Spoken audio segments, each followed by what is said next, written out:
जय हिंद दोस्तों, मैं सचिन स्वागत करता हूं आपके अपने YouTube channel NSC boss defence classes में। तो आज का सेशन हमारा रहेगा सेंटेंस फ्रेज और क्लोज को लेकर। बहुत इंटरेस्टिंग टॉपिक है, हमारे साथ जुड़े रहें। आप टॉपिक्स को बिल्कुल प्यार से सीखते रहें, नोट डाउन करते रहें। तो चलिए स्टार्ट करते हैं हमारा आज का सेशन। इंग्लिश की बात करें तो इंग्लिश लैंग्वेज की बात करें, सबसे छोटी यूनिट की बात करें तो लेटर सबसे छोटी यूनिट हुई। लेटर को अगर प्लूरलाइज करोगे बच्चों तो उसको हुआ लेटर्स। अब बात करें एक नए एलिमेंट की, अल्फ़ाबेट। अल्फ़ाबेट बच्चों बेसिकली क्या होता है, क्या डिफरेंस होता है हमारा लेटर्स में और अल्फ़ाबेट के अंदर।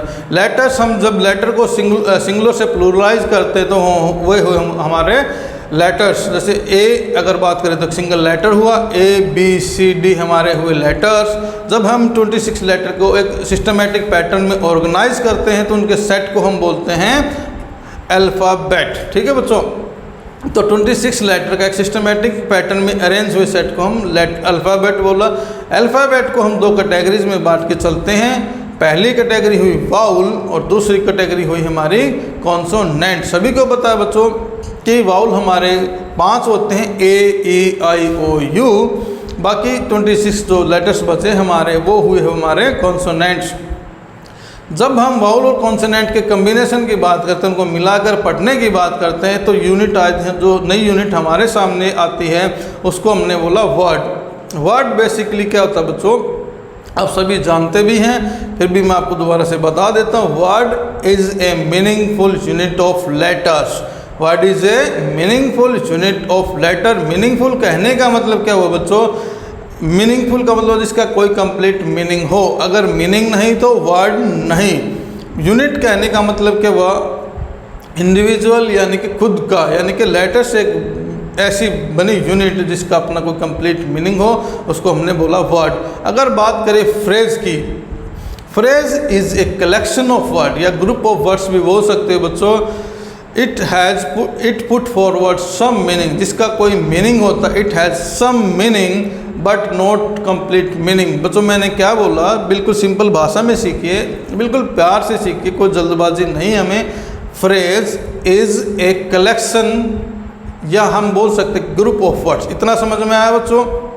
इसके बाद मैंने बोला इट हैज़ सम मीनिंग। जैसे कि एग्जांपल के साथ मैं समझाता हूँ। दिस पेन, अब इस बात का मीनिंग तो है बच्चों, बट ये कंप्लीट थॉट एक्सप्रेस नहीं कर पा रहा कि पेन के बारे में हम क्या स्पेसिफिक चीज़ें बोलना जा रहे हैं। तो मैंने क्या बोला, it has some meaning but not complete meaning.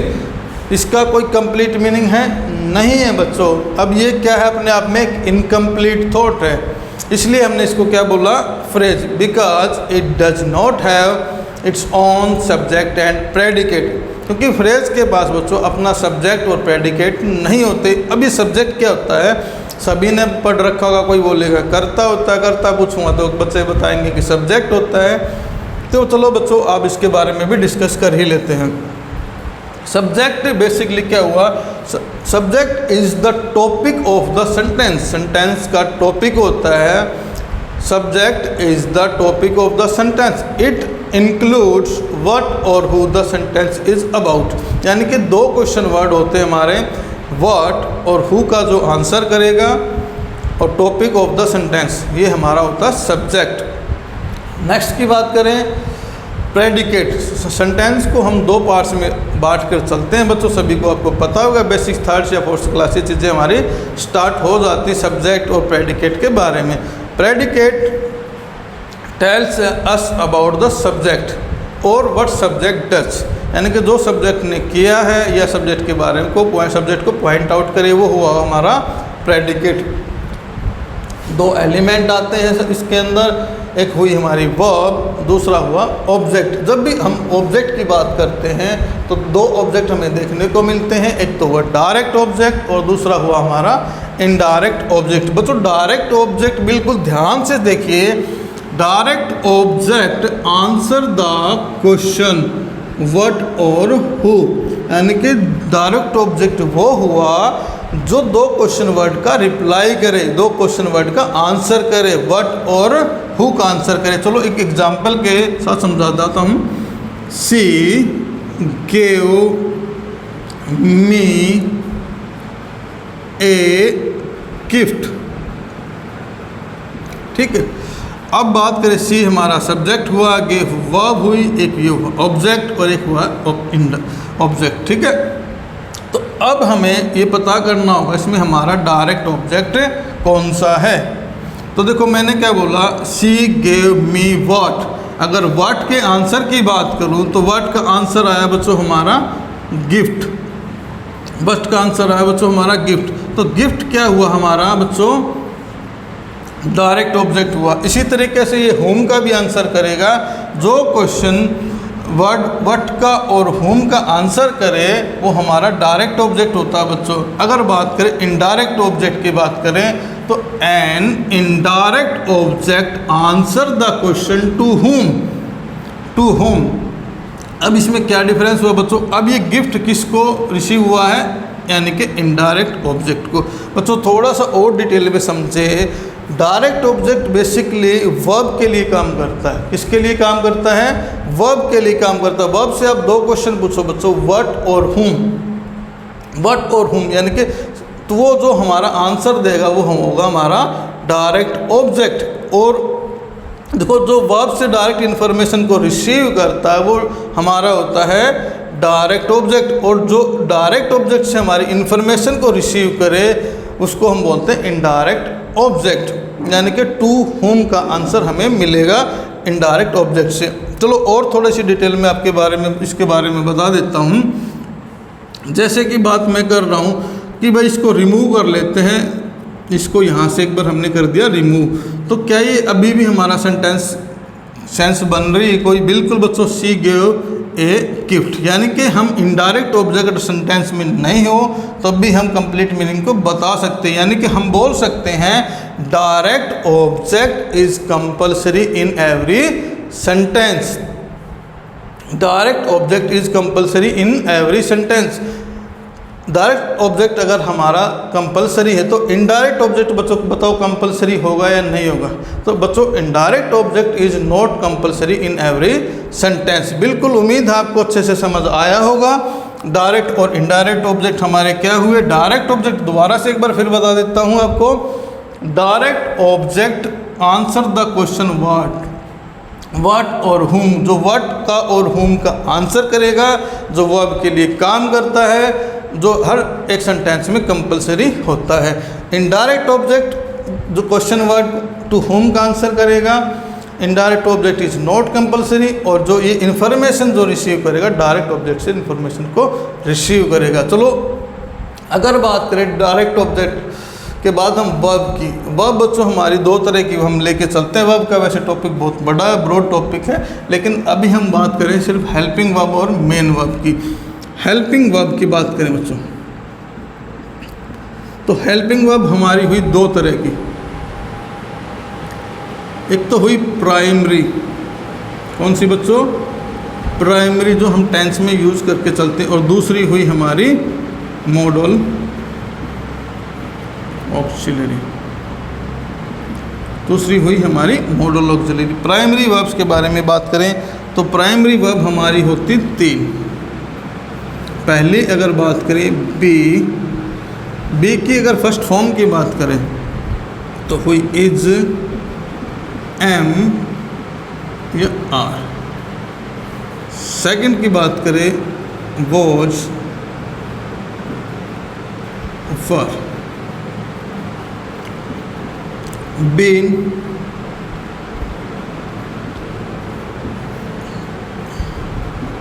B base form हुई बच्चों। बी हम बीइंग यूज़ करते हैं जब पैसिव वॉइस बनाते हैं। 8 पैटर्न हुए टोटल बच्चों। बी इकलौती ऐसी वर्ब है जिसके 8 पैटर्न हम देखने को मिलते हैं। सेकंड हुई हमारी हैव। सेकंड हुई हमारी हैव। फर्स्ट फॉर्म हुई हैज़। हैव की बात करते हैं, सेकंड फॉर्म हैड होती है और थर्ड फॉर्म भी इसकी हैड ही होती है। अगर बात करें तीसरी हमारी प्राइमरी वर्ब की तो वो हुई हमारी डू। फर्स्ट फॉर्म की बात करें डू या टच की बात करते हैं, और सेकंड हुई हमारी डिड की बात करते हैं। तो ये हमारी प्राइमरी वर्ब्स हुई। अगर मॉडल ऑक्सिलरी की बात करें तो मॉडल ऑक्सिलरी की बात करने का यहाँ पे कोई हमारा औचित्य नहीं बनता। जब हम मॉडल ऑक्सिलरी को पढ़ेंगे तो अच्छे से इन टॉपिक को हम कवर करेंगे। तो उम्मीद है आपको प्राइमरी वर्ब समझ में आई होंगी। बी, डू और हैव। बी की फर्स्ट फॉर्म हुई is, am, are. Was, were second हुई बीन। बी बेस फॉर्म के हमने पढ़ी है। बीइंग, जब भी हम पैसिव बनाने की कोशिश करते हैं तो हम बीइंग का यूज़ भी कर लेते हैं।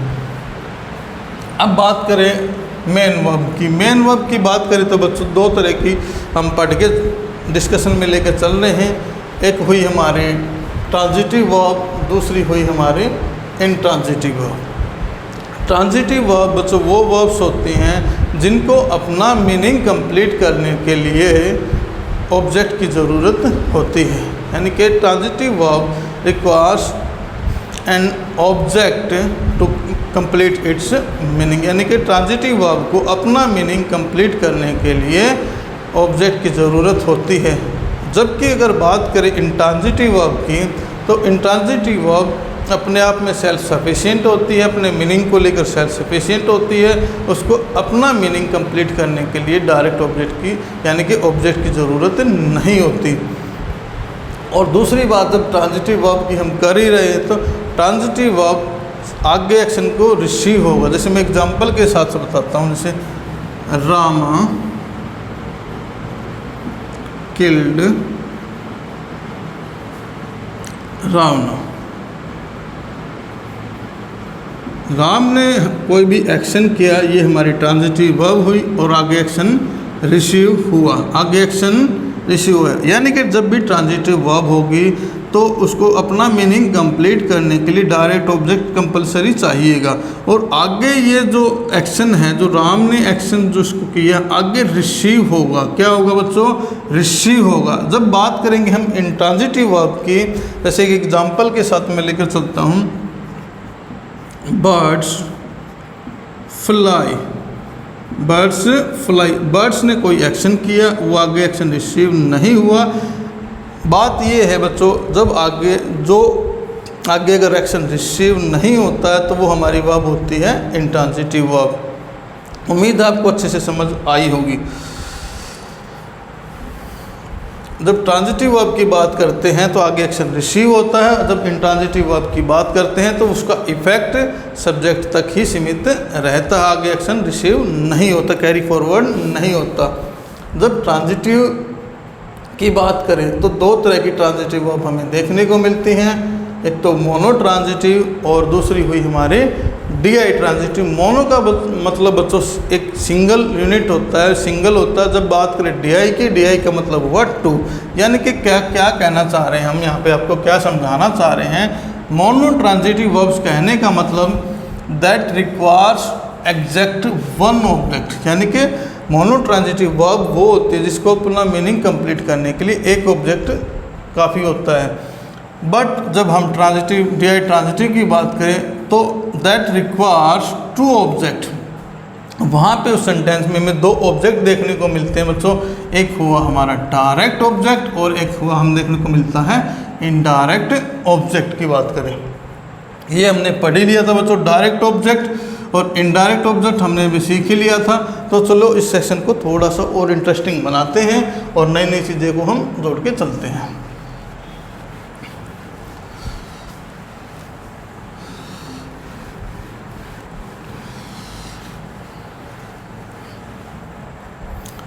अब जैसे वर्ड से हम स्टार्ट कर रहे हैं, वर्ड के बारे में। वर्ड को हम कुछ पार्ट्स के अंदर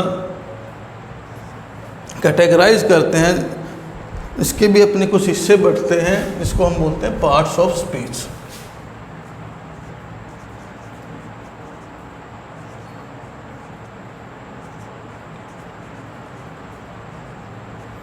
कुछ हिस्से बढ़ते हैं इसके, जिसको हमने बोला पार्ट्स ऑफ स्पीच। ये है वो हमारी गिनती में 8। पहला हुआ हमारा नाउन, दूसरा हुआ हमारा प्रोनाउन,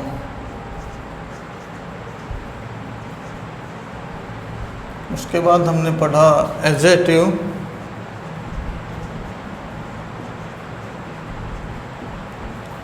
उसके बाद हम पढ़ेंगे वर्ब, उसके बाद हम पढ़ेंगे एडवर्ब, उसके बाद पढ़ेंगे प्रीपोजिशन,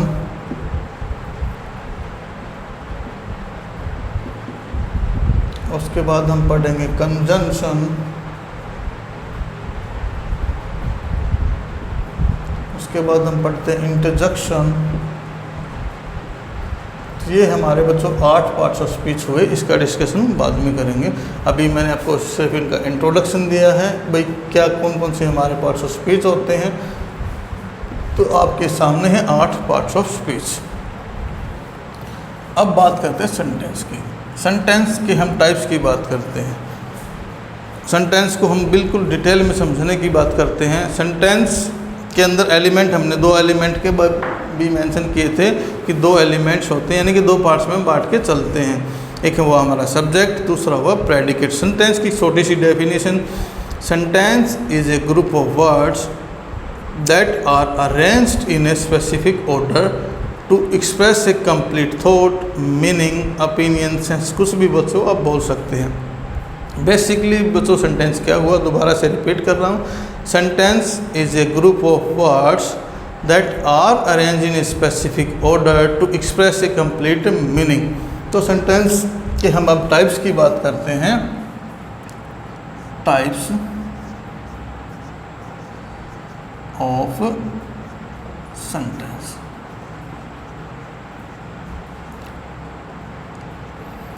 पहला जो टाइप हम पढ़ रहे हैं वो हमारा डिक्लेरेटिव। इसको बच्चों हम एजर्टिव नाम से भी जानते हैं।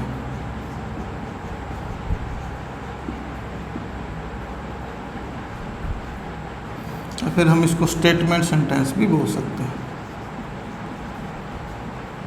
तो बच्चों एजर्टिव, डिक्लेरेटिव अलग अलग बुक में अलग अलग नाम से हम पढ़ने की कोशिश करते हैं। बात यह है कि जब भी हम स्टेटमेंट को एक्सप्रेस करते हैं, हमारे थॉट्स को, ओपिनियन को, वो हमारा एजर्टिव या डिक्लेयर, जब हम समथिंग डिक्लेयर, जब हम कुछ डिक्लेयर करने के जब हम डिक्लेयर करते हैं कि कोई एक स्टेटमेंट बोली और जिसकी हमारे पास कंफर्मेशन है, वो हमारे डिक्लेरेटिव सेंटेंस हुए बच्चों।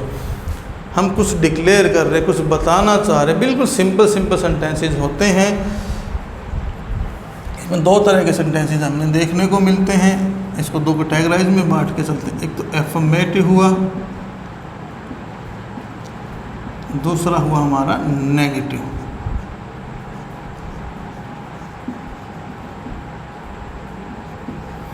स्टेटमेंट की हमारे पास होती कंफर्मेशन, जो भी हमने बात बोली, स्टेटमेंट यानी कि जो कुछ बात हमने कही उसकी हमारे पास कंफर्मेशन है। और स्टेटमेंट सेंटेंस को हम 2 हिस्सों में बांट के चलते हैं। तो एफर्मेटिव को ही आप पॉजिटिव के नाम से भी पढ़ते हैं। इनके स्ट्रक्चर की बात करें तो सबसे पहले हम मेंशन करते हैं सब्जेक्ट की। पॉजिटिव सेंटेंस की अगर स्ट्रक्चर की बात करें तो सबसे पहले हम मेंशन करने की कोशिश करते हैं सब्जेक्ट। उसके बाद हेल्पिंग वर्ब को बच्चों में HV लिख रहा हूँ। क्या लिख रहा हूँ? HV। मेन वर्ब मेंशन करने की कोशिश करते हैं। मेन वर्ब को MB और उसके बाद आया हुआ हमारा ऑब्जेक्ट। अगर ये ट्रांजिटिव वर्ब है तो इसको ज़रूरत होगी ऑब्जेक्ट की। अगर इंट्रांजिटिव वर्ब है तो ऑब्जेक्ट मिल भी सकता है और इन ऑब्जेक्ट नहीं भी मिल सकता, दोनों बातें हो सकती हैं। अगर बात करें नेगेटिव सेंटेंस की, सबसे पहले मिलेगा सब्जेक्ट, उसके बाद हम यूज़ करते हैं हेल्पिंग वर्ब और हेल्पिंग वर्ब के साथ लेकर चलते हैं नोट को। मेन वर्ब लिखेंगे और उसके बाद ऑब्जेक्ट और फुल स्टॉप। ये हमारे पॉजिटिव और नेगेटिव सेंटेंस के स्ट्रक्चर है। जैसे अगर मैं बोलूँ he is writing a letter, he is writing a letter, ये हुआ हमारा पॉजिटिव सेंटेंस। अगर इसी को हम कन्वर्ट करें, ट्रांसफॉर्म करें, he is not writing a letter. तो 2 तरह की स्टेटमेंट हमने बोली बच्चों, जिसके हमारे पास कंफर्मेशन ही है कोई जो लेटर लिख रहा है और जो ही है जो लेटर नहीं लिख रहा। तो इसलिए हम बोल सकते हैं इसको डिक्लेयर किया हमने कुछ एडजेक्टिव सेंटेंस या हम स्टेटमेंट सेंटेंस बोलते हैं। अगला जो सेंटेंस हम पढ़ने जा रहे हैं वो हमारा हुआ इंटरोगेटिव सेंटेंस। इंटरोगेटिव से आपको पता ही चल गया होगा कुछ पूछने की बात कर रहा है। जब हमारे पास किसी चीज़ की कंफर्मेशन नहीं होती तो हम कंफर्मेशन लेने की कोशिश करते हैं, या फिर हमारे पास कुछ इन्फॉर्मेशन नहीं होती तो उसके लिए हम क्वेश्चन पुट करते हैं, भाई हमें उस चीज़ें जाननी होती है, इंक्वायरी करते हैं, कुछ पूछताछ करते हैं। जब भी हम क्वेश्चन पूछने की बात करते हैं तो वो होते हैं हमारे इंटरोगेटिव सेंटेंस। तो बच्चों आपने ध्यान दिया हुआ तो दो तरह के हम क्वेश्चन पूछते हैं। एक तो वो क्वेश्चन जिनका हमें आंसर सिर्फ यस या नो में चाहिए होता है तो उनको बोलते हैं हम यस या नो क्वेश्चन, या फिर हम बोल सकते हैं इनको क्लोज एंडेड क्वेश्चन। दूसरे हुए हमारे ओपन एंडेड क्वेश्चन जिनका आंसर हमें यस या नो में नहीं चाहिए होता। तो पहले बच्चों मैंने कौन से बताए, क्लोज एंडेड क्वेश्चन।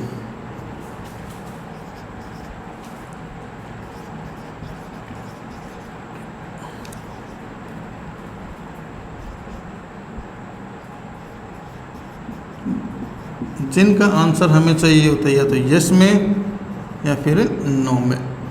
और दूसरे जो कौन से हुए हमारे open ended.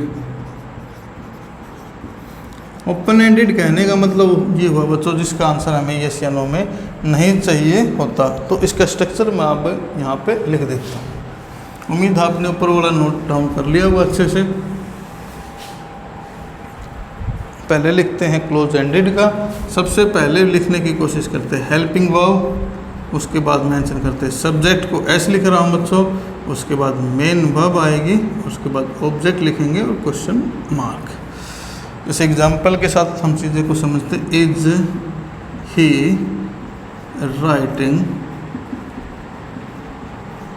A letter, is he writing a letter. तो ये हमारा हुआ क्लोज एंडेड क्वेश्चन। अब बात करें ओपन एंडेड के स्ट्रक्चर की। सबसे पहले लिखते हैं बच्चों क्वेश्चन वर्ड, उसके बाद हम मेंशन करने की बात करते हैं हेल्पिंग वर्ब, उसके बाद आएगा हमारा सब्जेक्ट, मेन वर्ब और उसके बाद ऑब्जेक्ट।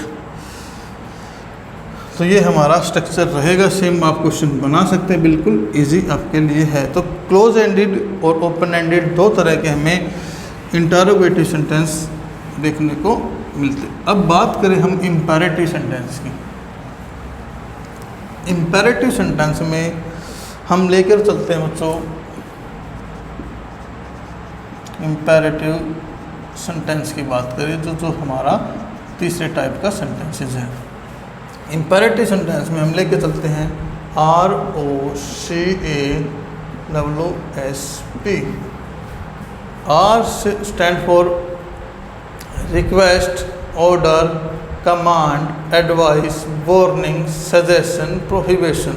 यानी कि जब भी हम रिक्वेस्ट की बात करें, कमांड की बात करें, एडवाइस की बात करें, प्रोहिबिशन की बात करें, वार्निंग की बात करें, तो इस तरह के सेंटेंसेस हमारे होते हैं इंपेरेटिव सेंटेंसेस। स्ट्रक्चर की बात करें, ये सेंटेंस में बेसिकली जर्नली जो स्टार्ट होते हैं मेन वर्ब की फर्स्ट फॉर्म के साथ स्टार्ट होते हैं और ऑब्जेक्ट हम मेंशन करते हैं। ये हमारा इसका स्ट्रक्चर। उसके बाद फुल स्टॉप।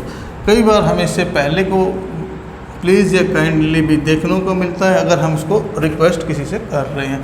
तो दूसरा स्ट्रक्चर हुआ बच्चों डू नॉट से स्टार्ट होते हैं, उसके बाद मेन वर्ब की फर्स्ट फॉर्म आती है, उसके बाद ऑब्जेक्ट हमें देखने को मिलता है। एक स्ट्रक्चर और लिख देता हूँ बच्चों आपके लिए। लेट से स्टार्ट होते हैं, उसके बाद ऑब्जेक्ट आता है, उसके बाद फिर मेन वर्ब की फर्स्ट फॉर्म और फिर ऑब्जेक्ट। ये हमारा स्ट्रक्चर रहेगा। तो पहले हमने बच्चों पढ़ा था डिक्लेरेटिव सेंटेंस, एक स्टेटमेंट जिसके हमारे पास कंफर्मेशन है। दो तरह की कंफर्मेशन हमारे पास होती है, एक पॉजिटिव एक नेगेटिव। पॉजिटिव को ही हमने बोला एफर्मेटिव। उसके बाद हमने पढ़ा इंटरोगेटिव सेंटेंस को। इंटरोगेटिव सेंटेंस हमारे जब हमारे पास कंफर्मेशन नहीं होती, हम कंफर्मेशन लेने की कोशिश करते हैं, हम कुछ डिटेल्स पूछने की कोशिश करते हैं, तो इंक्वायर करते हैं। जब भी हम क्वेश्चन पूछने की बात करते हैं तो वो होते हैं हमारे इंटरोगेटिव सेंटेंस। इंटरोगेटिव में हमने दो तरह के सेंटेंस पढ़े, एक क्लोज एंडेड हुआ बच्चों, दूसरा हुआ ओपन एंडेड। क्लोज एंडेड कहने का मतलब हुआ बच्चों जिन क्वेश्चन का हमें आंसर यस या नो में चाहिए होता वो होते हैं हमारे क्लोज एंडेड। दूसरे हुए हमारे ओपन एंडेड जिनका आंसर हमें यस या नो में नहीं चाहिए होता उसके बाद हमने पढ़ने की कोशिश की इम्पेरेटिव सेंटेंस, जिसमें हमने पढ़ा request, order, command, advice, warning, suggestion, और ये हमने उसके स्ट्रक्चर देखने को मिले। Shut the door, don't shut the door, अगर बात करो please shut the door, let me shut the door. तो ये हमारे 3 तरह के स्ट्रक्चर हमें इम्पेरेटिव सेंटेंस में देखने को मिलते हैं। जब बात करें अगले सेंटेंस की, टाइप्स ऑफ सेंटेंस की, तो एक्सक्लेमेटरी सेंटेंस हम पढ़ेंगे, आपने सुना भी होगा। एक्सक्लेमेटरी सेंटेंस बेसिकली बच्चों क्या होता है, जब भी हम कोई घटना को लेकर एक्सपेक्टेड नहीं होते, अनएक्सपेक्टेड घटना हमारे साथ कोई घटना या इवेंट हो जाता है, तो उस इंसिडेंट को लेकर हम सरप्राइज हो जाते हैं। क्या हो जाते हैं बच्चों? सरप्राइज हो जाते हैं। वो उस टाइम पे जो हम सेंटेंसेस बोलते हैं वो हमारे होते हैं एक्सक्लेमेटरी सेंटेंस। इनमें हम कई बार इंटरजेक्शन का यूज़ हमें देखने को भी मिलता है। इंटरजेक्शन सभी को आपको पता ही होगा, वाओ, हुर्रे, अल्लाह, ब्रावो, इस तरह के जो वर्ड्स होते हैं हम उनको इंटरजेक्शन बोलते हैं बच्चों। इंटरजेक्शन क्या हुआ बच्चों? Interjection sudden feeling expressing words होते हैं। I repeat it again, sudden feeling expressing word, wow, hurray, Allah, Bravo. और जब भी हम एक्सक्लेमेटरी सेंटेंस की बात करते हैं तो हमें साइन ऑफ एक्सक्लेमेशन भी यहाँ पे एंड में या देखने को मिलता है। बात करें ऑप्टेटिव सेंटेंस की, जब हम ऑप्टेटिव सेंटेंस की बात करें तो इस तरह के सेंटेंसेस में विश, प्रे, ब्लेस, कर्स, होप, डिजायर हम लेके चलते हैं। तो हमें 5 तरह के सेंटेंस का डिस्कशन लिया। 4th हुआ हमारा एक्सक्लेमेटरी सेंटेंस,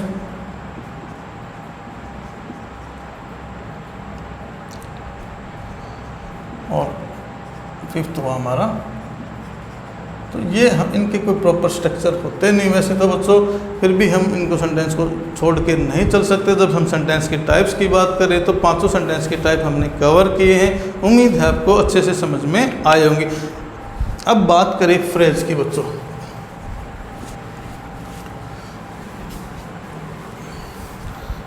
फ्रेज की बात करें तो मैंने बताया था कि फ्रेज हमारी होती 3 तरह की।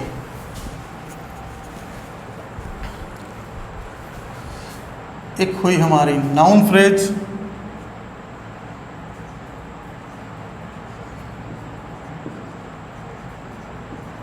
दूसरी हुई हमारी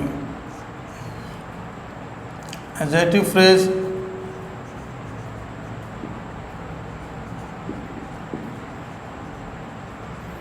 और एक हुई हमारी एडवर्ब या फिर एडवर्बियल फ्रेज। जब बात करें क्लोज की मैं कल आपको इस वीडियो में, नेक्स्ट वीडियो में आपको बिल्कुल फ्रेज और क्लोज का एनालिसिस करेंगे। बट बस मैं अभी आपको सिर्फ इंट्रोडक्शन के लिए आपको बता देता हूँ। क्लोज हमारे होते हैं 2 तरह के, एक होता है डिपेंडेंट, दूसरा हुआ हमारा इंडिपेंडेंट।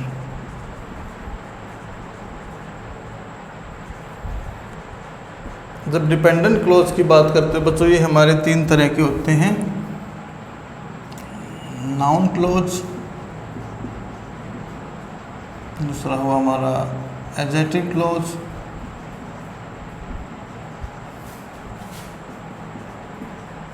और तीसरा हुआ हमारा एडवर्बियल।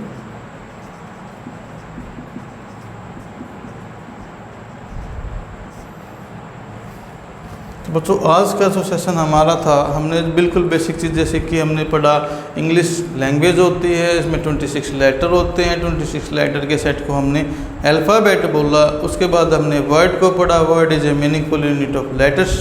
उसके बाद हमने फ्रेज को पढ़ा, phrase is a collection of word, it has some meaning but does not complete meaning, यानी हम उसको फ्रेज को बोला हमने इनकम्प्लीट थॉट, जिसके पास अपना सब्जेक्ट प्रेडिकेट नहीं होता है।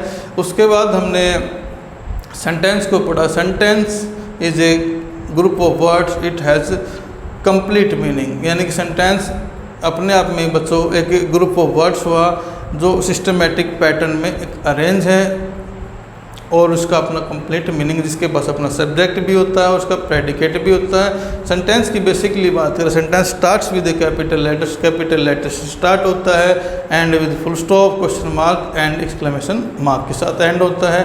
उसके बाद हमने सेंटेंस के पार्ट्स को पढ़ा। एक पार्ट हमने बोला subject. Subject is the topic of the sentence, it includes what और who the sentence is about. उसके बाद हमने प्रेडिकेट को पढ़ा। Predicate tells us about the subject और व्हाट सब्जेक्ट डज। इसके बाद हमने पढ़ा कि वर्ब को, हेल्पिंग वर्ब और मेन वर्ब। हेल्पिंग वर्ब में हमने पढ़ा कि भाई प्राइमरी और मॉडल ऑक्सिलरी। प्राइमरी जब वर्ब हमने पढ़ी तो उसमें हमने बी, डू और हैव को पढ़ा। मॉडल ऑक्सिलरी को अभी के लिए हमने स्किप किया। उसके बाद हमने वर्ब को पढ़ा। मेन वर्ब की बात करी तो हमने ट्रांजिटिव, दूसरी हमने पढ़ी intransitive. Transitive verb require an object to complete its meaning.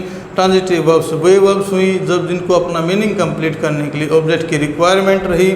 और इंट्रांजिटिव वर्ब्स वो हुई जो बिना ऑब्जेक्ट के भी अपना मीनिंग कंप्लीट कर सकती है और जो आगे एक्शन रिसीव नहीं होता, यानी कि जो भी एक्शन डूअर करता है उसका इफेक्ट सब्जेक्ट तक ही यानी डूअर तक ही रहता है। उसके बाद हमने पढ़ा मोनोट्रांजिटिव और डी-ट्रांजिटिव। मोनोट्रांजिटिव कहने का मतलब जिस सेंटेंस में हम एक ऑब्जेक्ट, डायरेक्ट ऑब्जेक्ट को लेकर चलते हैं वो हमारा होता है मोनोट्रांजिटिव वर्ब्स। दूसरा हुआ डी-ट्रांजिटिव वर्ब्स जिसमें एक से ज़्यादा हमें सेंटेंस, दो ऑब्जेक्ट एक से ज़्यादा यानी कि हम दो ऑब्जेक्ट को मिलते हैं हमें सेंटेंस में। एक हुआ हमारा डायरेक्ट ऑब्जेक्ट, एक हुआ इनडायरेक्ट ऑब्जेक्ट, उसको हमने बोला मोनोट्रांजिटिव वर्ब। उसके बाद हमने ऑब्जेक्ट को पढ़ा। ऑब्जेक्ट पर्सन और thing that receive the action from the verb, यानी कि जो पर्सन और थिंग जो एक्शन को रिसीव करता है वो होता हमारा ऑब्जेक्ट। और ऑब्जेक्ट को भी हमने डायरेक्ट और इनडायरेक्ट दो तरह से पढ़ा। मैंने बोला direct object is compulsory in every sentence, whereas indirect object is not compulsory in every sentence.